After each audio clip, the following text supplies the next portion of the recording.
अब जो सरकार इस समय है वो उन स्कूलों को कम करना चाहती है, तोड़ना चाहती है। यादव जिंदाबाद, बाबा भीमराव अंबेडकर अमर रहे, बाबा भीमराव अंबेडकर अमर रहे। अगर आप भी शाम को निकलते होंगे सड़क के ऊपर तो खूबसूरत दुकानें सजी हुई हैं, सारी दुकानों पे एलईडी लगी है। लोगों को प्रभावित करने के लिए स्कूल न जाओ, ठंडी बियर पियो और मस्त रहो।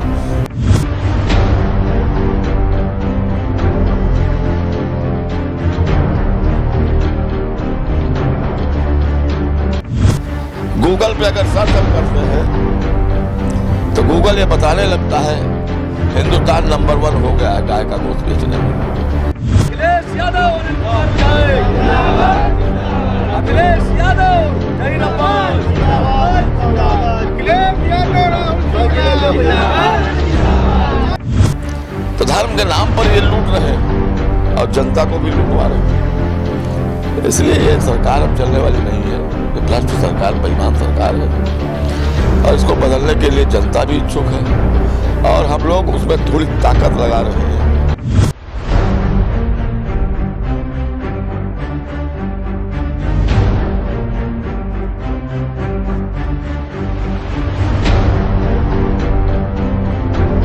कानून के रास्ते से, जो कानून में धाराएं हैं, जो कानून में व्यवस्था है, उसके माध्यम से सजा दी हुई है। किसी का घर आप गिराते हो, हम उसके विरोधी हैं।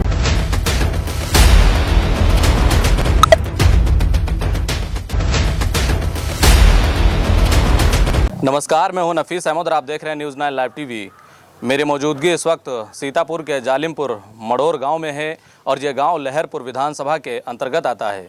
यहाँ से आज डॉक्टर भीमराव अंबेडकर जी की 135वीं जयंती के अवसर पर 2 दिवसीय पीडीए साइकिल यात्रा रवाना हुई है, जिसे लहरपुर विधानसभा के सपा विधायक अनिल कुमार वर्मा जी ने हरी झंडी दिखाकर रवाना किया है।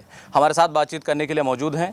हम आपसे जानना चाहेंगे कि आज जो 2 दिवसीय साइकिल यात्रा निकली है, जो युवा इसमें शामिल हुए हैं, उनको लेकर के क्या कहना चाहेंगे? समाजवादी पार्टी पीढ़ियों को जागरूक करना चाहती है और समाजवादी पार्टी बाबा साहब भीमराव अंबेडकर द्वारा जो संविधान बनाया गया है, पूरी तरीके से उस दिशा पे चलना चाहती है। बाबा साहब भीमराव अंबेडकर साहब ने विशेष करके 2 बातें कही थी।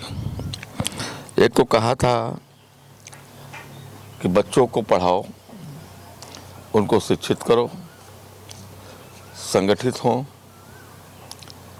और वोट के माध्यम से सत्ता प्राप्त करो। संविधान बहुत ही लचीला है। इस संविधान को चलाने वाले जो लोग होंगे, जो कुर्सी पर होंगे, वो अगर चाहेंगे तो अच्छी दिशा इस देश को दे देंगे। अगर खराब लोग बैठ जाएंगे तो खराब रास्ते पर लिए चले जाएंगे। आज भारतीय जनता पार्टी उत्तर प्रदेश और हिंदुस्तान की कुर्सी पर है, संविधान को गलत रास्ते पर ले जा रही है, वो खत्म करना चाहती है।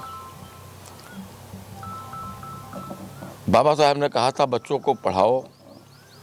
इसके पहले की जो भी सरकारें रही हैं, उन्होंने गांव-गांव स्कूल खोला, हर 1 किलोमीटर पर स्कूल खोला, junior high school, primary school, दोनों। अब जो सरकार इस समय है वो उन स्कूलों को कम करना चाहती है, तोड़ना चाहती है। ये कह करके कि बच्चे नहीं हैं, अध्यापक की एक भर्ती नहीं किया 10 साल में। जब अध्यापक की भर्ती नहीं होगी तो शिक्षा गांव का बच्चा, गरीब का बच्चा कैसे पाएगा? ये उस रास्ते को ही बंद करना चाहते हैं।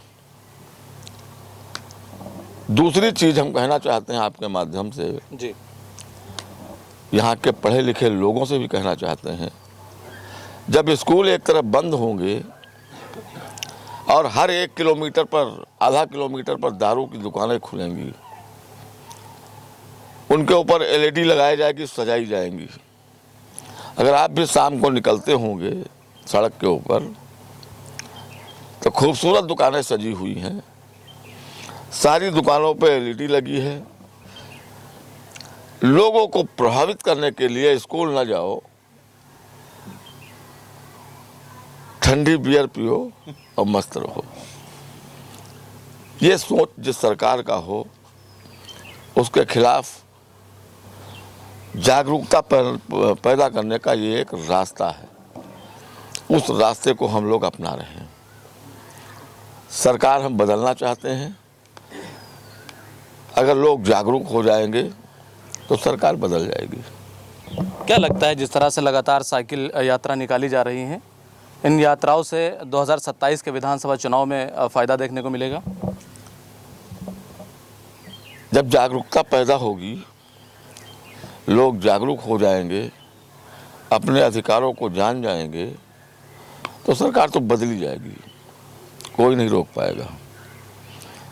अभी तक पिछले जो 15 साल की राजनीति है वो धर्म के नाम पर और जात के नाम पर हुई है। लोग धर्म और जाति से ऊब चुके हैं। अब उससे ऊपर उठ करके अपने भविष्य के बारे में, अपने बच्चों के भविष्य के बारे में लोग सोचने लगे हैं। इसलिए परिवर्तन तो दिखाई पड़ता है। आपको एक चीज और याद होगी, 2022 में मैंने कहा था कि अगर भारतीय जनता पार्टी की सरकार बनी तो ये जो गाय है, देसी गाय, खत्म हो जाएगी। इस मामले को लेकर के चुनाव के पीरियड में हमारे खिलाफ बहुत प्रचार हुआ, याद हो चाहे ना याद हो आपको? जी याद है। आज हमको बताइए वो गाय कहाँ है? मैं नहीं कहना चाहता कहाँ गई है। उसकी कमाई से कितना पैसा हिंदुस्तान के प्रधानमंत्री ने लिया है, उसकी कमाई से कितना पैसा उत्तर प्रदेश की सरकार ने लिया है, ये तो चुनाव में भाषण जब होगा तब मैं बताऊंगा। लेकिन आप पता लगा लीजिए, इलेक्टोरल बॉन्ड के माध्यम से उन स्लाइटर हाउस के लोगों से अरबों रुपया इस देश के प्रधानमंत्री ने लिया है। वो कागज की लिखा पढ़ी पर है। गूगल पे अगर सर्च हम करते हैं तो गूगल ये बताने लगता है हिंदुस्तान नंबर 1 हो गया है गाय का गोश्त बेचने में। आप भी सर्च कर लीजिए। तो ये धर्म के नाम पर राम मंदिर पे कितना घपला किया, कितनी बेईमानी की। कल ही हम अखबार में एक पढ़ रहे थे, एक बाबा जी है, वो पूछ रहे थे 14,000 करोड़ रुपया कहाँ गया। अखबार में पढ़ रहे थे कल या परसों। तो धर्म के नाम पर ये लूट रहे हैं और जनता को भी लूटवा रहे हैं। इसलिए ये सरकार अब चलने वाली नहीं है। ये भ्रष्ट सरकार, बेईमान सरकार है और इसको बदलने के लिए जनता भी इच्छुक है। और हम लोग उसमें थोड़ी ताकत लगा रहे हैं कि जो लोग पीड़ित हैं वो इकट्ठा हो जाए और एक साथ खड़े हो जाए।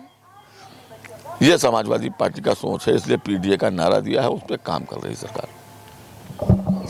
जो सीतापुर में बुलडोजर कार्रवाई चल रही है, इस कार्रवाई पर आपका क्या कहना है, क्या प्रतिक्रिया है आपकी? मैं बुलडोजर का विरोधी हूँ, कानून का समर्थक हूँ। कानून के रास्ते से, जो कानून में धाराएं हैं, जो कानून में व्यवस्था है, उसके माध्यम से सजा दीजिए। किसी का घर आप गिराते हो, हम उसके विरोधी हैं। ये बहुत निकृष्ट काम है, बहुत गंदा काम है। इससे ज़्यादा गंदा काम कोई हो नहीं सकता भाई। इमारत चाहे जिसकी हो, हिंदू की हो, मुसलमान की हो, चाहे कोई मंदिर हो, चाहे कोई मस्जिद हो, कानून के दायरे में आकर के कार्रवाई होनी चाहिए। बुलडोजर के माध्यम से नहीं, उठा दिया और लौट दिया, ये गलत है। मैं इसका विरोधी हूँ, इसकी मैं घोर निंदा करता हूँ। तो ये हमारे साथ सीतापुर के इकलौते सपा विधायक अनिल कुमार वर्मा जी थे, जो हमसे बातचीत कर रहे थे। और आज की इस 2 दिवसीय पीडीए साइकिल यात्रा पर अपनी प्रतिक्रिया दे रहे थे। आपका हमसे बातचीत करने के लिए बहुत बहुत शुक्रिया। कैमरा पर्सन मोहम्मद तौफीक के साथ मैं Nafees Ahmad, team news 9 live TV, Sitapur.